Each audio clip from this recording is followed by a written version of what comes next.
नमस्कार। आज हम कैबिनेट मिशन योजना एवं संविधान सभा के निर्माण के बारे में अध्ययन करेंगे। संविधान सभा से संबंधित मैंने एक वीडियो शेयर किया था जिसमें मैंने आपको यह बताया कि सबसे पहले संविधान सभा की मांग को भारतीय जनता द्वारा किस प्रकार उठाया गया और किस प्रकार भारतीयों में राजनीतिक चेतना पैदा हुई और उन्होंने संविधान सभा की मांग की। हम ये देखते हैं कि 1895 में बाल गंगाधर तिलक द्वारा एक स्वराज्य विधेयक रखा गया था जिसमें संविधान सभा की मांग को उठाया गया। उसके पश्चात महात्मा गांधी जी द्वारा भी और फिर इसका जो मूर्त रूप है वो पंडित जवाहरलाल नेहरू द्वारा 28 दिसंबर 1936 को फैजपुर अधिवेशन में एक कांग्रेस ने एक संकल्प पारित किया। उसमें यह कहा गया कि जो भी संविधान सभा का गठन किया जाएगा वह एक तरह से भारतीय जनता की प्रतिनिधि संस्था होगी और उसमें राष्ट्र की आवश्यकताओं और आशाओं दोनों का ध्यान रखा जाएगा। लेकिन 1942 की जो क्रिप्स योजना है उसके द्वारा संविधान सभा से संबंधित जो भी प्रस्ताव भारतीय जनता के सामने रखा गया उसको भारतीय जनता ने अस्वीकार कर दिया। और हम ये देखते हैं कि 1942 का जो क्रिप्स योजना थी उससे संबंधित महात्मा गांधी ने ये कहा था कि एक तरह से ये दिवालिया बैंक के नाम उत्तराधिकारी चेक है।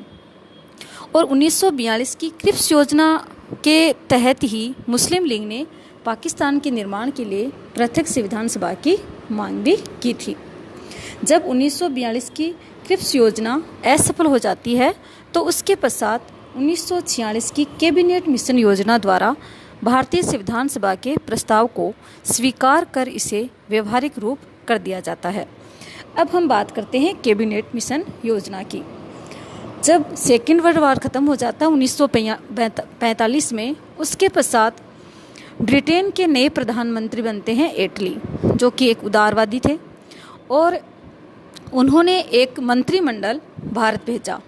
ये जो मंत्रिमंडल था वह 3 सदस्य था जिसमें sir Stafford Cripps, lord Patrick Lawrence और एबी अलेक्जेंडर, ये 3 सदस्य मंत्रिमंडल भारत आया जो कि कैबिनेट मिशन के नाम से जाना गया।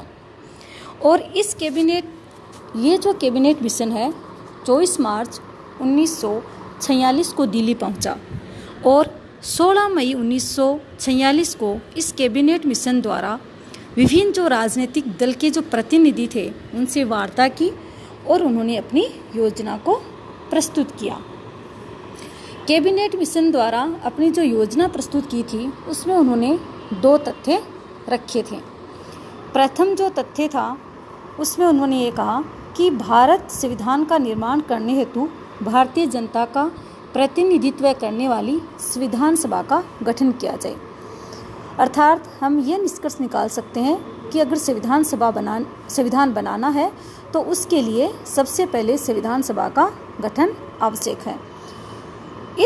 दूसरी जो योजना है उसमें एक अंतरिम सरकार के गठन की बात कही गई कि जब तक संविधान का निर्माण नहीं हो जाता है तब तक एक अंतरिम सरकार का गठन किया जाएगा। हम यहाँ देखते हैं कि कैबिनेट जो मिशन है उसका उद्देश्य एक ऐसी व्यवस्था को प्रारंभ कर देना था जिसके द्वारा भारतीयों के लिए संविधान बन सके। कैबिनेट जो मिशन योजना है वो एक ऐसा प्रस्ताव लेके आई थी जिसमें संविधान सभा का निर्माण हो जो कि भारतीयों की आशाओं और आवश्यकताओं के अनुरूप हो।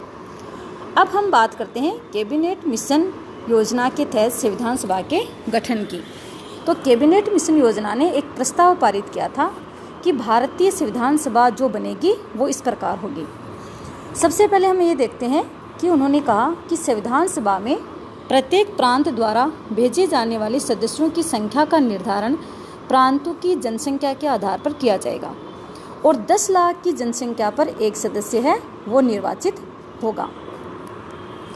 फिर दूसरी जो बात उन्होंने बताई कि प्रांतों का आवंटन स्थानों को उसके निवास करने वाली प्रमुख जातियों में संख्या के आधार पर विभक्त किया जाएगा और विभाजन है वो इस प्रकार होगा, जैसे एक तो साधारण, मुसलमान तथा सिख जिसमें केवल पंजाब के लिए था ये, रूप में व्यक्त किया जाएगा।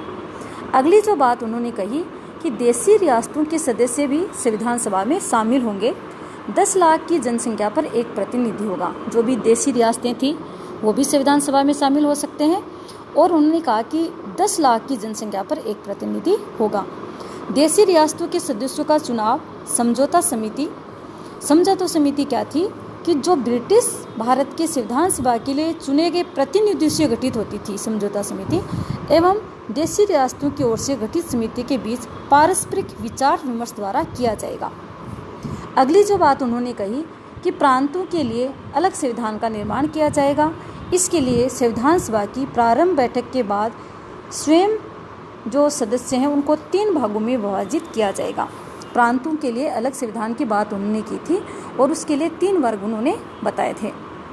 पहला जो वर्ग था जिसमें हिंदू बहुमत के प्रतिनिधि थे, दूसरा जो था मुस्लिम बहुल वाले, और मुस्लिम बहुल भी कौन सा, उत्तर पश्चिम प्रांतों के प्रतिनिधि।